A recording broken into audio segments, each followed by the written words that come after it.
Gree, who joins us remotely. Ian Gree. Thank you. To ask the Scottish Government what discussions it has had regarding planned industrial action by college staff this week. Thank you. Minister Richard Lochhead. My most recent discussions were with Colleges Scotland yesterday to discuss the latest round of negotiations which are taking place as we speak. My officials have been in regular contact with them also to ensure I have been kept up to date with all these negotiations. I understand that as part of these discussions, the EIS FELA union has accepted that there is no national plan to replace lecturers with tutors, assessors or instructor roles, nor any other support staff roles. And I would therefore encourage both the employers and unions to continue with the current negotiations in an attempt to resolve this situation without the need for industrial action, which is absolutely not in the best interests of our learners, especially at this time against the backdrop of the pandemic. Thank you. Ian Grey. Indeed, with students trying to maintain their studies in spite of the pandemic, clearly strike action in colleges is undesirable, and in this case it's unnecessary. Equally, this is no time to attack the terms and conditions. College staff, the fact is that over a week ago, the National Joint Negotiating Committee agreed the principle that there is no national plan to replace lecturers with instructor-type posts doing the same job, and then EIS FELA, the trade union, ratified this agreement in its national executive and suspended action.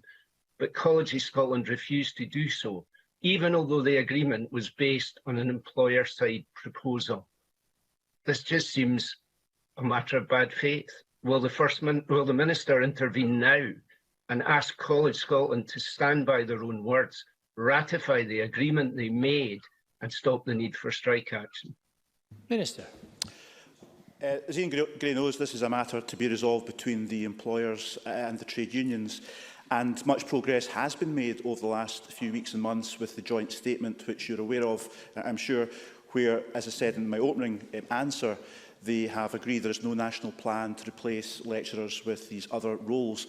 However, as part of that statement, clearly there was disagreement over a separate part in relation to the responsibilities that make up the definition of a lecturer. As the negotiations are ongoing, I do hope they make constructive progress today, which will lead to an agreement and therefore calling off the strike that's planned for later this week, which, as I think we all agree, and Ian Gray has agreed with, is unnecessary and also is not in the interest of learners at this time against the backdrop of the pandemic. Ian Gray. I appreciate the Minister's desire to avoid strike action, but the fact of the matter is an agreement on all points was reached in the negotiating committee. The trade union side have ratified that agreement. It is the employer side who have reneged on it and refused to ratify it.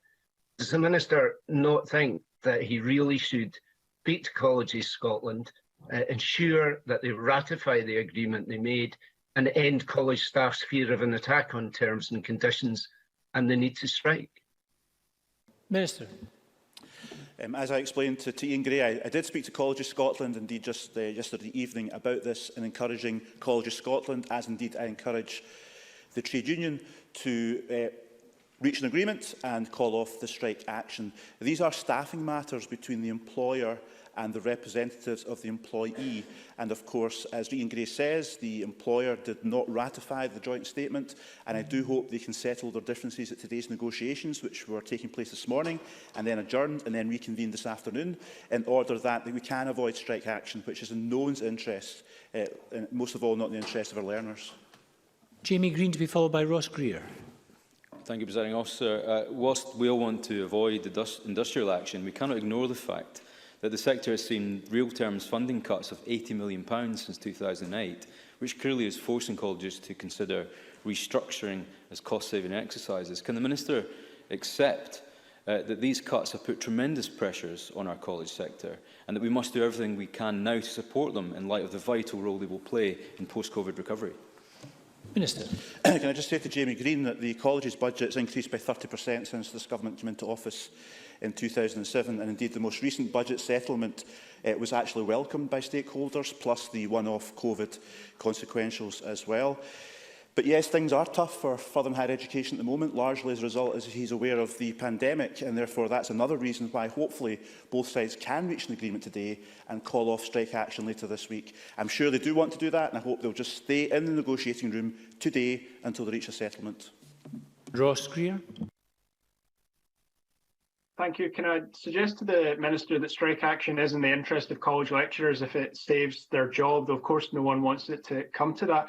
This has essentially become an annual event where the union representing lecturers believe an agreement has been reached in good faith, only for management to go back on it and the situation to have to escalate to industrial action or the threat thereof.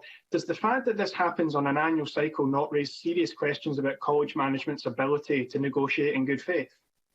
Minister.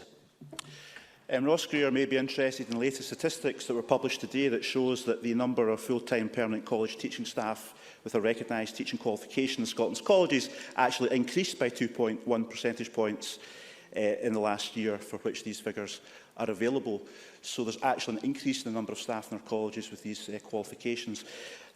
I absolutely want both sides to reach an agreement today. That's in the interests of our colleges and employees, and most of all of learners as well. We are talking, of course, about one particular dispute between one union and the college employers, and depending on the outcome of today's negotiations, that could indeed affect other unions as well. So therefore, we have to pay close attention to this. I absolutely accept that, but the responsibility is between the employers and the employees to reach an agreement today.